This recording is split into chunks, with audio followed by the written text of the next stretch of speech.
ये सैनिक ने स्पेशल फोर्स के स्नाइपर को चुनौती देने का फैसला कर लिया था। अपनी पकड़ मजबूत करने के लिए वह रोज 4 ईंटें थामकर बंदूक संभालने का अभ्यास करता था। पसीने से पूरी तरह भीग जाने के बाद भी वह कभी हार नहीं मानता था। लेकिन एक दिन अचानक तेज बारिश शुरू हो गई। खूबसूरत महिला इंस्ट्रक्टर ने इस मौके का फायदा उठाकर उसे प्रतियोगिता छोड़ने के लिए मनाने की कोशिश की। आखिरकार उसका मुकाबला एक ऐसे सोल्जर किंग से था जो 10 साल से ज्यादा समय तक सेवा कर चुका था, जबकि वह खुद सिर्फ एक नया भर्ती था। सबकी नजर में उसके जीतने की कोई उम्मीद नहीं थी, लेकिन वह जिद्दी आदमी हार मानने को तैयार नहीं था। जब इंस्ट्रक्टर समझ गई कि वह उसे मना नहीं सकती तो उसने उसे समझाया, एक बेहतरीन स्नाइपर को सिर्फ निशाना साधना ही नहीं आता, बल्कि दुश्मन की हरकतों का अंदाजा लगाना भी आना चाहिए। कोई भी टारगेट खड़ा होकर गोली खाने का इंतजार नहीं करता। जल्द ही मुकाबले का दिन आ गया। दोनों ने एक दूसरे की ओर देखा और फिर एक साथ 800 मीटर दूर रखी बोतल पर गोली चलाई। अगले ही पल दोनों दूसरे स्नाइपर पॉइंट की ओर दौड़े। इस बार दूरी बढ़कर 1500 मीटर हो गई। फिर भी दोनों ने एक साथ निशाना लगा दिया। इसके बाद इंस्ट्रक्टर की व्यवस्था के अनुसार दोनों ने 30 किलो वजन उठाया और 15 किलोमीटर दौड़ते हुए समुद्र तल से 2000 मीटर ऊंचे पहाड़ की चोटी तक पहुंचे। वहां उन्हें 2 किलोमीटर दूर रखे लक्ष्य पर गोली चलानी थी, लेकिन उनकी स्नाइपर राइफल की अधिकतम प्रभावी रेंज सिर्फ 1500 मीटर थी। 2 किलोमीटर दूर लक्ष्य को भेदने के लिए उन्हें गोली की प्रबलय बहुत सटीक तरीके से गणना करनी थी। उसी समय तेज बारिश हो रही थी और पहाड़ पर विजिबिलिटी बेहद कम थी। दोनों स्पॉटर्स ने शॉट रद्द करने की सलाह दी, लेकिन घमंडी सोल्जर किंग लगातार निशाना साधे रहा। काफी सोचने के बाद उसने आखिरकार मुकाबला छोड़ने का फैसला किया, लेकिन वह आदमी लगातार अपनी स्कोप को एडजस्ट करता रहा। अचानक उसे इंस्ट्रक्टर की सीख याद आ गई। दिमाग में सारी गणनाएं पूरी करने के बाद उसने बिना हिचक ट्रिगर दबा दिया। सबके लिए अविश्वसनीय था कि गोली सीधे लक्ष्य पर जा लगी। सोल्जर किंग हक्का बक्का रह गया। वह अपनी आंखों पर भरोसा नहीं कर पा रहा था। वहीं दूसरी ओर इंस्ट्रक्टर संतुष्टि भरी मुस्कान के साथ सब कुछ देख रही थी। जल्द ही स्पेशल फोर्स टीम को अपना पहला असली युद्ध अभ्यास मिला। मिशन था आतंकियों के अड्डे पर हमला कर बंधकों को छुड़ाना। लेकिन जैसे ही वे लैंड करने वाले थे, आतंकियों ने उन्हें देख लिया। उन्हें उतरते समय ही जवाबी लड़ाई लड़नी पड़ी। हालांकि उन्होंने दुश्मनों को जल्दी ही खदेड़ दिया, लेकिन उस आदमी को कुछ गड़बड़ महसूस हुई। रास्ते में उसने चुपचाप एक बम लगा दिया। इंस्ट्रक्टर के नेतृत्व में वे जल्द ही उस जगह तक पहुंच गए जहां बंधकों को रखा गया था। जोरदार धमाके के साथ स्पेशल फोर्स ने कमरे में धावा बोला। उन्होंने बंधकों को बचाया और मिशन सफल।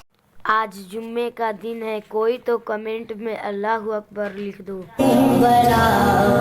सफलतापूर्वक पूरा कर लिया। लेकिन तभी जब सबको लगा कि मिशन खत्म हो गया है, अचानक आतंकियों का एक और झुंड चारों तरफ से दौड़ता हुआ आया और उन्हें घेर लिया।